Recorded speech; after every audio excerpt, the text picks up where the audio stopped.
Let's look at a couple other sounds. We've got this one, has some OTT and some reverb.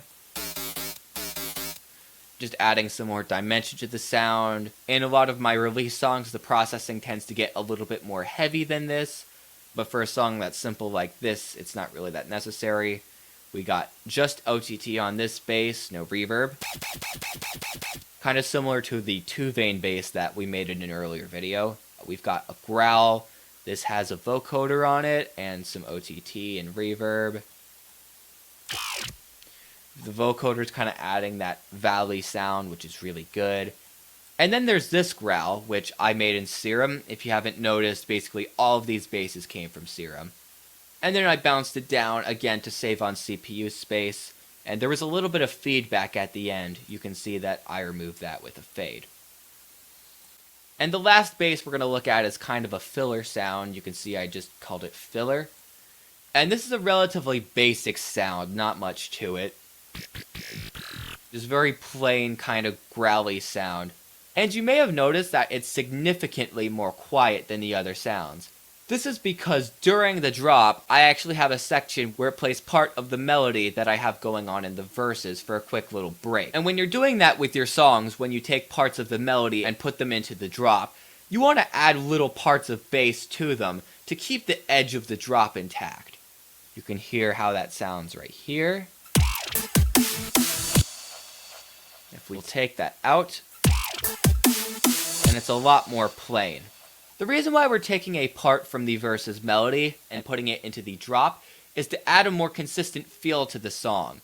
When you're making music and you have elements of a song which just come and go at random and they never reoccur, the songs can feel like they're haphazardly constructed, almost like you're doing something on the fly. And it's not very fun to listen to, especially in electronic music, where repetition can sometimes be necessary. To give the song a more consistent feel, we take parts of the melody and interspice them into the drop, so there's something predictable for the listeners to hear, and the songs don't feel improvised and random like if we just had ideas that come and never do anything.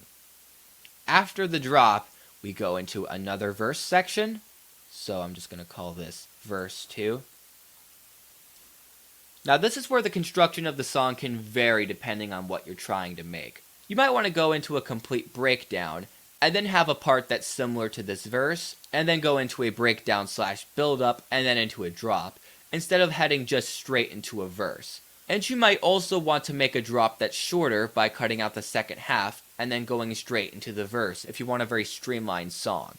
But for this song, we'll go back into another verse after the second half of the first drop, then we'll go into a build up / breakdown, which is basically the same as the first one. We'll just call that breakdown. And then we'll be going into the second drop. Just call that drop 2. Now for the second drop, I didn't really change that much from the first drop. For the first quarter or so of the second drop, I have the drums going in double time to give it sort of a rave-ish feel.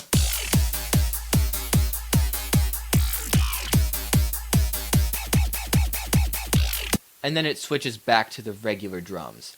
And then in the second half, there's some changes in the arrangement, but there's nothing too major.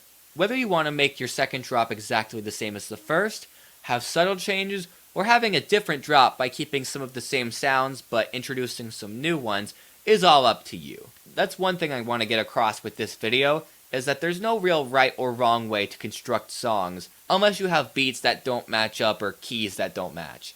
But as far as the actual construction of the songs, the only right way is the way you feel the song should sound.